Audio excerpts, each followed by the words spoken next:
तो आज शुरू करते हैं पढ़ाई की पाठशाला में पॉलिटी की नई क्लास। लोकतंत्र क्या है और लोकतंत्र क्यों? तो इसके पहले क्वेश्चन की ओर चलते हैं। पहला क्वेश्चन क्या कहता है? लोकतंत्र के बारे में निम्नलिखित कथनों पर विचार करें। इसका पहला ऑप्शन क्या कहता है? लोकतंत्र सरकार का एक ऐसा रूप होता है जिसमें शासक जनता द्वारा चुने जाते हैं। बात सही। लोकतंत्र में अंतिम निर्णय लेने की शक्ति उन लोगों में निहित होनी चाहिए जो लोगों द्वारा चुने गए होते हैं। इसका आंसर आप लोग बताइएगा। इसका आंसर क्या है? इसका आंसर है option number C. Option number C. इसमें पहला ऑप्शन सही है और दूसरा ऑप्शन भी सही है। तो जैसे कि हम लोग जानते हैं, भारत एक लोकतांत्रिक देश, लोकतांत्रिक देश, समझे ना? आज सबसे बड़ा लोकतंत्र है। इंडिया पूरे देश में, पूरे विश्व में सबसे बड़ा लोकतांत्रिक देशों में से एक माना जाता है। इसमें जो पहला ऑप्शन कहा गया है वो सही है, क्योंकि लोकतंत्र में हमेशा जनता का ही शासन होता है और जनता के द्वारा ही उसके शासक चुने जाते हैं। लेकिन कुछ-कुछ ऐसे देश हैं जहाँ तानाशाही और राजशाही व्यवस्था, समझे ना, राजशाही शासन चलते हैं। तो जहाँ तानाशाही और राजशाही शासन चलते हैं वहाँ जनता का शासन नहीं कहा जा सकता है, यानी वहाँ लोकतंत्र नहीं है। तो लोकतंत्र में क्या होता है कि लोकतंत्र में अंतिम निर्णय लेने की शक्ति जनता के पास, यानी लोगों के पास ही निहित होती है, समझे ना? लोगों के हाथों में ही होती है और जो लोग चुने जाते हैं वो जनता के द्वारा ही चुने जाते हैं, ठीक है? तो अब चलते हैं दूसरे क्वेश्चन की ओर कि दूसरा क्वेश्चन क्या कहता है? लोकतंत्र की विशेषताओं में निम्नलिखित कथनों पर विचार करें। पहला ऑप्शन कहता है जनता द्वारा चुने गए शासक सभी बड़े निर्णय लेते हैं। चुनाव लोगों को वर्तमान शासकों को बदलने के लिए एक विकल्प एवं उचित अवसर प्रदान करते हैं। तीसरा ऑप्शन क्या कहता है? बिना किसी भेदभाव के आधार पर सभी लोगों के लिए विकल्प एवं अवसर उपलब्ध होते हैं। तो देखिए, इसका आंसर आप लोग बताइएगा। इसका आंसर क्या है? अगर आप लोग को लगता है कि आंसर बताने में थोड़ा जल्दी हो जाता है तो आप वीडियो पॉज करके भी आंसर दे सकते हैं और टेलीग्राम चैनल पे जाके वहाँ पे इसका पूरा पीडीएफ उपलब्ध है। मैंने जब से वीडियो अपलोड कर रहा हूँ तब से सारा पीडीएफ फॉर्मेट वहाँ पे उपलब्ध है। सब पीडीएफ फॉर्मेट को पिन किया गया है और वहाँ पे भी जाके आप पीडीएफ खोल के आप आंसर दे सकते हैं।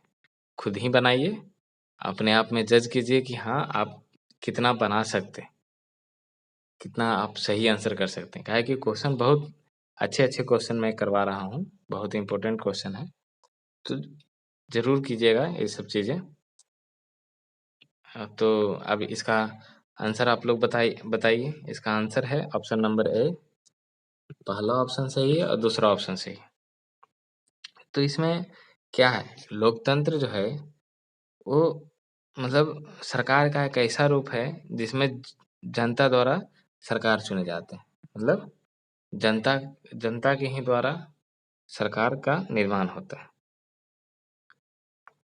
अब उसके बाद चलते हैं, क्या इसका पहला ऑप्शन क्या है?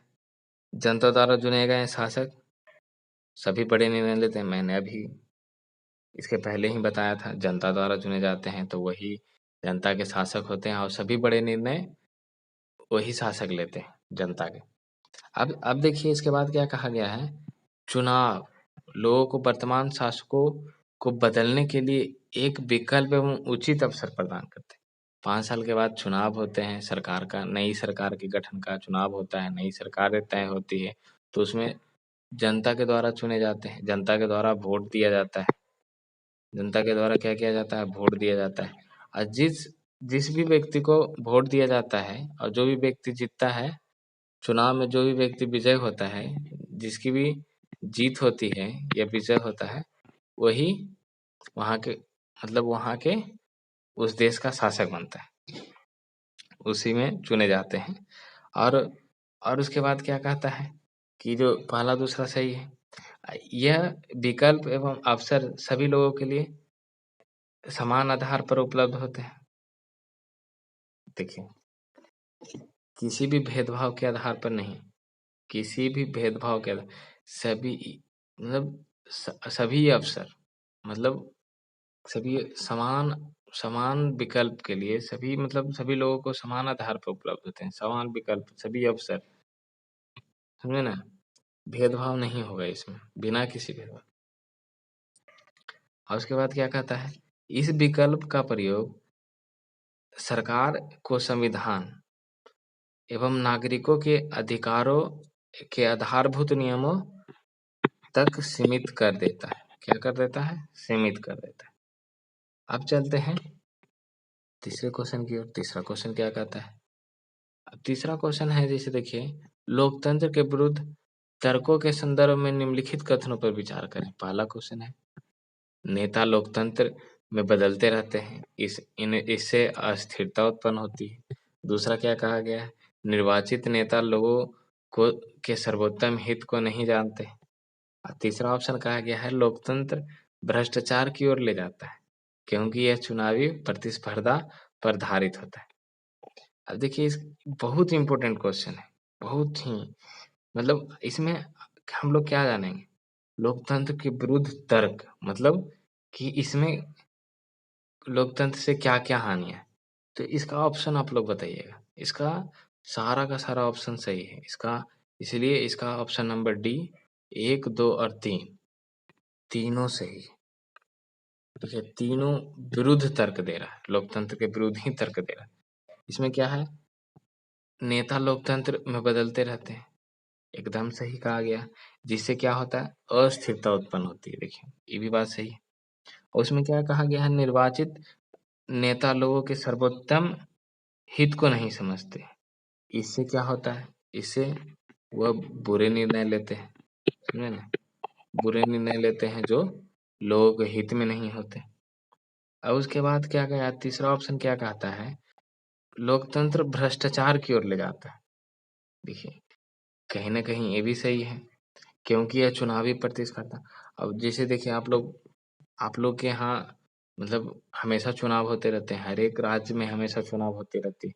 उसमें आप लोग देखते होंगे कि कितनी मात्रा में प्रतिस्पर्धा होती है, कितने अधिक से अधिक चुनाव में रुपये खर्च किए जाते हैं, बहुत सारे वादे किए जाते हैं, मतलब बेबुनियादी तरीके से बहुत सारे खर्चे होते हैं।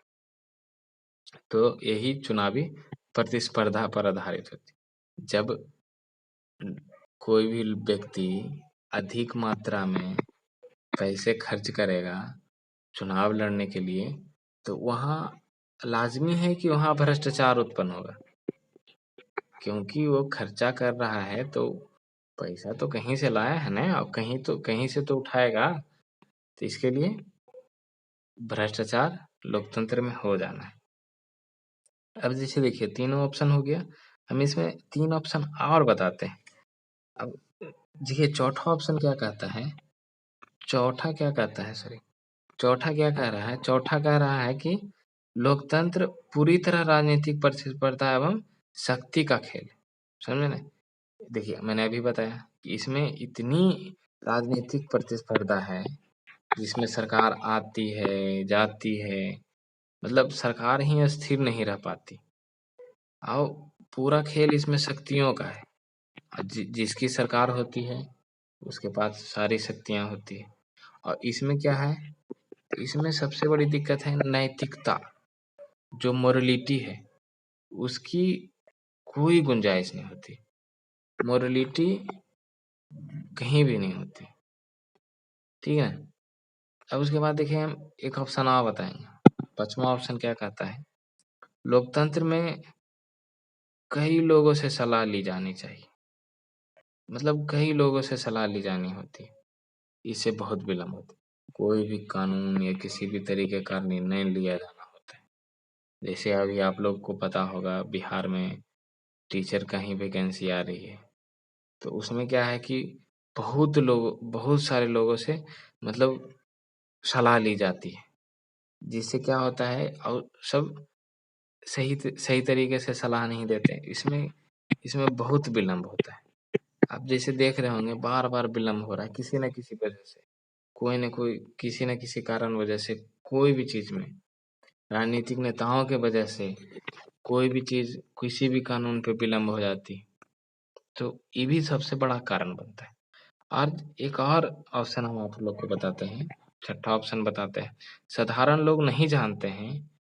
अब जो सिंपल लोग हैं, जो साधारण लोग हैं, जो सिंपल लोग हैं, जिन्हें ये सब चीज़ों से मतलब नहीं है, जो सिंपल लोग हैं, उन्हें मतलब लोग नहीं जानते हैं कि क्या अच्छा है, क्या बुरा है। इसीलिए उन्हें कुछ भी इसलिए वह कुछ भी सुनिश्चित नहीं करना चाहते। और वही सब कारण है कि जो साधारण लोग मतलब उनको जानते ही नहीं है कि अच्छा क्या है। तो कुछ भी सुनिश्चित नहीं करना चाहते हैं। मतलब किसी भी तरीके से कोई भी तर्क देना नहीं चाहते वो। तो ये भी लोकतंत्र का एक विरुद्ध तर्क ही है, जो लोकतंत्र को गलत ठहराने का काम करती है। लेकिन जनता द्वारा चुने गए सरकार या शासक ही लोकतंत्र कहलाता है। तो आज के लिए बस इतना ही रहने देते हैं। मिलते हैं नए वीडियो में, तब तक के लिए धन्यवाद।